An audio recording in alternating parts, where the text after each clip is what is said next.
బట్టతలతో బాధపడుతున్నారా? ఆధునితనమైన పద్ధతిలో hair transplantation చేయబడును. Face clinic, Hyderabad.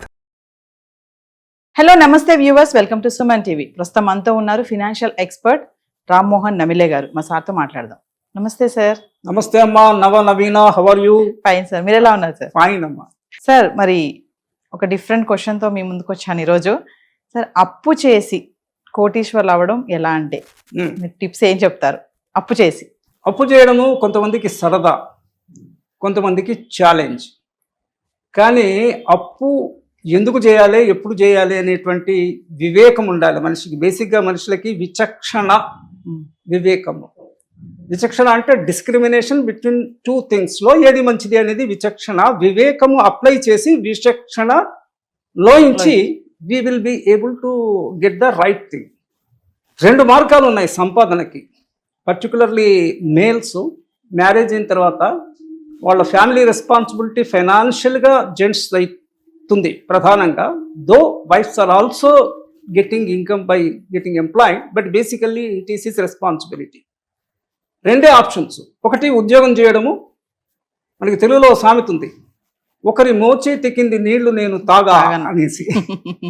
తాగేవాడు ఉద్యోగి. ఎంత పెద్ద జీతమైనా రానివ్వండి, నెలకి 1,00,000, 2 లక్షలు, 3 లక్షలు వచ్చినా కూడా అల్టిమేట్గా he is having a master. రెండవ రూట్ వచ్చేసి business. Either you manufacture something or you trade. Trade అంటే సింపుల్లీ చాలా easy. You by at a lesser price, cell at a higher price with all due precautions. ఈ బిజినెస్లో కానీ ఎంటర్ప్రైనర్షిప్లో కానీ ఆ రూట్లో వెళ్తే ఇనీషియల్గా కొన్ని టీథింగ్ ట్రబుల్ అంటాం మనము. అవి ఉన్నప్పటికీ లాంగ్ రన్లో యూ కెన్ ఎర్న్ మనీ. అంటే స్కై ఈజ్ ద లిమిట్. ఉద్యోగం ఎంత పెద్దదైనా కూడా మీకు ఎన్ని ఇంక్రిమెంట్స్, ఎంత శాలరీ రివిజన్స్ వచ్చినప్పటికీ కూడా ultimately there is a limit. మీరు చేరినప్పుడు ఎగ్జాంపుల్గా ఒక 10,000 జీతంలో చేరితే, నేను ఎగ్జాంపుల్ కింద చెప్తున్నా, 1,00,000తో చేరితే కూడా రిటైర్ అయ్యేప్పటికీ ఒక 10 times upper limit, I'm telling 10 times కన్నా ఎక్కువ జీతం పెరగదు రిటైర్ టైంకి. కానీ బిజినెస్లో అట్లా కాదు. బిగిన్ స్మాల్, గ్రో బిగ్ అని. మీరు వేలల్లో వ్యాపారం మొదలు పెట్టినా కూడా you can become a crorepati. మనము కనుక డైలీ న్యూస్ పేపర్ చేసుకోవడం అలవాటు అయితే, దాంట్లో ఎకానమీ అన్న ఇది చూస్తే we can see the life stories how people have grown. మీరు ఇన్ఫోసిస్ నారాయణమూర్తి ఎగ్జాంపుల్ తీసుకోండి. ఆమె భార్యకి she is nominated to Rajya Sabha recently, yesterday's news or something. ఆమె బంగారు ఆభరణాలు, గోల్డ్, ఫిమేల్ గోల్డ్ మేల్కి ఎట్లా పనికొస్తుంది హస్బెండ్ అనే దానికి, ఆమె బంగారు ఆభరణాలు కూదులో పెట్టి 10,000 దాంతోనే 4 ఫ్రెండ్స్ కలిపి స్టార్ట్ చేసింది. Now it's a multi-billion company. ఇది ఎడ్యుకేటెడ్ క్లాస్లో, సాఫ్ట్వేర్ భూమిలో ఉండి అట్లా కలిసి వచ్చింది. బట్ అది వదిలేసి చిన్న హోటల్లో టీ హోటల్ పెట్టుకున్నవాడు స్టార్ హోటల్ కట్టే దేశకు పెరిగిన సందర్భాలు ఉన్నాయి మన దగ్గర.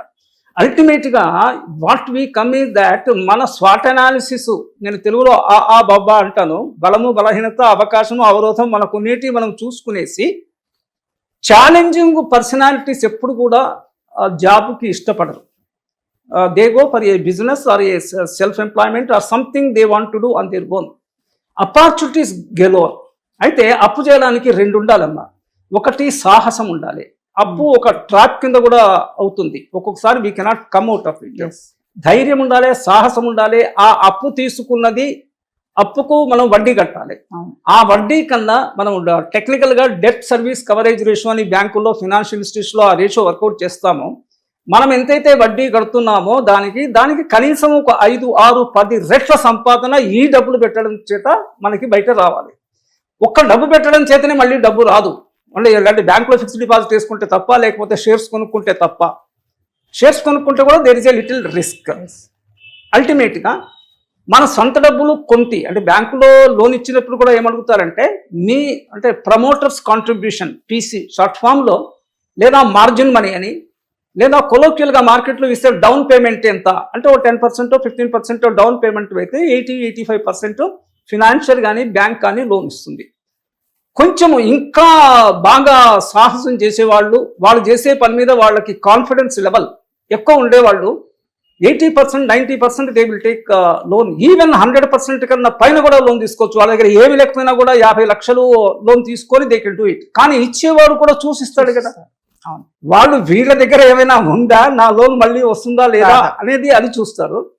రెండవది ఇతని ప్రతిభను చూసి కూడా ఇస్తారు. ఎస్. అంటే ఇతనికి కెపాసిటీ ఉంది, ఇతని దగ్గర డబ్బులు లేవు అని. డబ్బు లేని వాళ్ళు బారో చేయడమే కాకుండా డబ్బున్న వాళ్ళని పార్ట్నర్ కింద కూడా తీసుకోవచ్చు. పార్ట్నర్ కింద తీసుకుంది ఏంటంటే ఇతనికి డెట్ అప్పు కాదు, అది లాస్ వస్తే ఆయన కూడా భరించాలి. ఏది డబ్బు ఇచ్చిన వాడు భరించాలి, ఇతను తెలివినవాడు కూడా భరించాలి. తెలివినవాడు పెట్టిన పెట్టుబడి తెలివే, డబ్బున్నవాడు డబ్బు పెట్టిండు, నష్టం వస్తే మీ తెలివి ఎట్లాగో పోదు, again he can reuse it. డబ్బు పెట్టిన వాడికి డబ్బు పోతుంది. ఇట్లా there are various ways of doing things. డబ్బు లేదని, ధైర్యము లేక, డబ్బు లేక చాలా మంది తెలివి ఉన్నప్పటికీ కూడా జీవితంలో పైకి రాని ఉదాహరణలు మనము కోకొల్లలు చూస్తుంటాం. అలా జరగకూడదు. మీకు కనుక ఒక మంచి బిజినెస్ ఐడియా ఉండి ఓపిక, తీరిక ఈ రెండు అవసరం. పేషెన్స్ ఉండాలి. ఇమీడియట్గా ఈ రోజే మొక్క పెడితే ఈ రోజే చెట్టు పండు కాదు కదా. ఆ వెయిటింగ్ పీరియడ్, మినిమం వెయిటింగ్ పీరియడ్కి వెయిట్ చేయగలిగినటువంటి ఓపిక ఉండాలి. సో ఈ ఓపిక తొరిగి నేను మాంక్ అంటాను, మార్పు, చేర్పు, కూర్పు, ఓర్పు, నేర్పు. నేర్పు ఉండాలి, ఓపిక, ఓర్పు ఉండాలి, చాకచక్యం ఉండాలి. ఇవన్నీ ఉంటే అప్పు చేయడం తప్పేమీ కాదమ్మా. కానీ రైట్ పర్పస్కి చేయాలి. మళ్ళీ తిరిగి ఇవ్వాలి, కొంచెం లేట్ అయినా కూడా. వేరే వాళ్ళని ఒప్పించే సామర్థ్యం కూడా ఉండాలి. కొంచెం లేట్ అయింది, అన్న వాయిదాకి ఇవ్వలేదు, 1 yearకి ఇస్తామను 1.5 year అవుతా ఉంది. సో ఇన్ ప్రిన్సిపల్ అప్పు చేసి కోటీశ్వరులు కావచ్చు. ₹1,00,00,000 ఈ రోజుల్లో పెద్ద వాల్యూయే లేదు అని అడిగితే. కోటి ఒక మంచి ఇల్లు ఉంటే, ఒక రీజనబుల్ ఉంటే కోటి వాల్యూ ఉంది. సార్ ఒక విషయం చెప్పండి, మీరు ఇందాక వడ్డీ అన్నారు కదా, అప్పుకి వడ్డీకి డిఫరెన్షియేషన్ ఏంటి సార్? అప్పు ఏమో ప్రిన్సిపల్ అమౌంట్. ఆ అప్పు తీసుకున్న దానికి మనం ఇంట్లో ఉంటే కిరాయి ఎట్లయితే కడతామో, ఏదైనా అద్దెంట్లో ఉన్నప్పుడు అప్పు తీసుకున్న దానికి ప్రతి ఫలంగా ఇంట్రెస్ట్ పే చేయాల్సి వస్తుంది. అప్పేమో ప్రిన్సిపల్ అమౌంట్. నేను 50 లక్షలు అప్పు తీసుకున్నాను, నెలకి 50,000 నేను పే చేసేది ఏది రిపేమెంట్ కాకుండా ఇంట్రెస్ట్ రూపంలో పే చేసేది వడ్డీ అమ్మ. వడ్డీ అంటాము, తెలంగాణ భాషలో మిత్తి అంటారు. మిత్తి, వడ్డీ, వాట్ ఎవర్. సో ఫైనల్ గా చెప్పండి సార్, ఇప్పుడు మనం అనుకున్నాం కదా కాన్సెప్ట్, అప్పు చేసి కోటీశ్వర్లు అవ్వడం ఎలా అనేది. సో ఫైనల్ గా ఏం చెప్తారు మీరు దానికి? చాలా మంది వడ్డీ వ్యాపారాలు కూడా చేస్తా ఉంటారు. అంటే మన దగ్గర డబ్బులు సమ్ అమౌంట్ ఉందనుకోండి, వాటి పెట్టి ఒక సైట్ గానీ ఏదైనా కొనడానికి సరిపోవట్లేదు, బట్ డబ్బులు మరి వేస్ట్ అయిపోతాయి ఇంట్లో ఉంటే అని చెప్పి వడ్డీకి ఇవ్వడానికి కూడా చూస్తూ ఉంటారు, ఇలా అప్పు ఇవ్వడానికి కూడా చూస్తూ ఉంటారు. సో ఫైనల్ గా ఏం చెప్తారా? వడ్డీ ఇచ్చే వాళ్ళకి కూడా ఒక సూచన అమ్మా. ఏదో దొరికాడు కదా తేలిగ్గా వాడికి అవసరం మనం తీసుకునే వాడికి అనేసి నెలకి మార్కెట్లో ₹4 వడ్డీ అంటారు. అంటే బ్యాంకు భాషలో 48% పర్ యానం. నెలకి 4 అంటే 12 4 48. ₹8 వడ్డీకి ఇచ్చే వాళ్ళు ఉంటున్నారు.